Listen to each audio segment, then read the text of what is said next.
Assalomu alaykum hurmatli podpischilar, aziz do'stlar. Mana xabaringiz bor. Yangi Toshkent loyihasida qadrlab turgan lot 102 bo'limimizdagi Yangi Toshkent Arena nomli stadionimizni, ya'niki 55 ming sig'imga odam sig'imiga ega bo'ladigan O'rta Osiyoda yagona bo'lgan eng katta stadionimizni qurilish jarayonidamiz. Hozirda mana 4-etajimizni tomi bilan 5-etajimizni pol qismiga beton ishlarini olish ishlarini olib bormoqdamiz.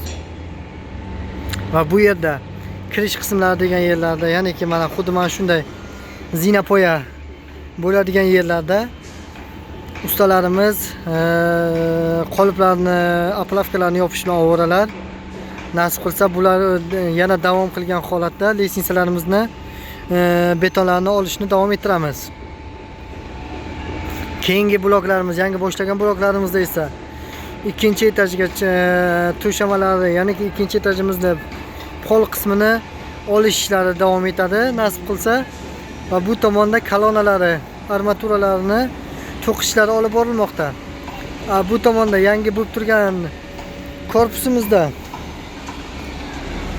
kolonnalarimizni to'qish va orqasidan aplavkalarimizni yopish ishlari olib borilmoqda. Mana Avrasiya firmasi hamkorligidagi betonlarimiz va texnikalarimiz kelib bizni beton texnikalar bilan ta'minlab turibdi. Brinshoat firmasi ishchilari esa bu yerda armatura ishlarini, qoliplarni yopishni va betonlarni olish ishlarini olib bormoqdalar. Nasib qilsa biz hozir mana tribuna bo'ladigan yerda oraliq qismda turibmiz. Bu yerda bo'ladigan har bir mana oraliq joylarimizda yana qo'shimchasiga betonlar olinadi va har birida ya'niki o'rindiq bo'ladigan joylariga betonlar olinadi.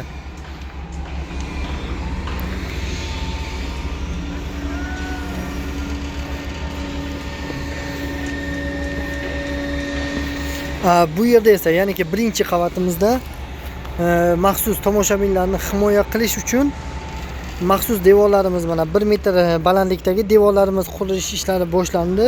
Ya'niki boshlanib yana davom qilib ketmoqda. Mana shu himoya betonlarimizni har 5 metr, 6 metr, ya'niki har bir mana zinapoya bo'lgan qismlarda mana bunday oralig'da 1,5 metr oralig'ida ochiqlik yerlarimiz bor. Ya'niki bemalol tomoshabinlarimiz stadionni tark etib turgan vaqtda ham, o'rinlardan turgan vaqtda bu yerda probka qilmasdan, ya'niki tushib ketish imkoniyati bo'ladi. Va mana bu yerda pastki qismi bilan va stadionimizni mana bitta begovaya doroshka, ya'niki yugurish yo'lagiga tushib ketadigan lestnitsalarimiz, maxsus lestnitsalarimiz quriladi. Bugun nasib qilsa eng oxirgi tribuna bo'ladigan yerimizda eng oxirgi poydevor qismini olamiz, betonlarni.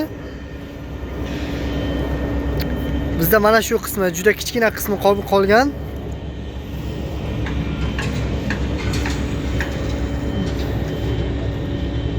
Va nasib qilsa yana qolgan ishlarimiz davom qilaveramiz.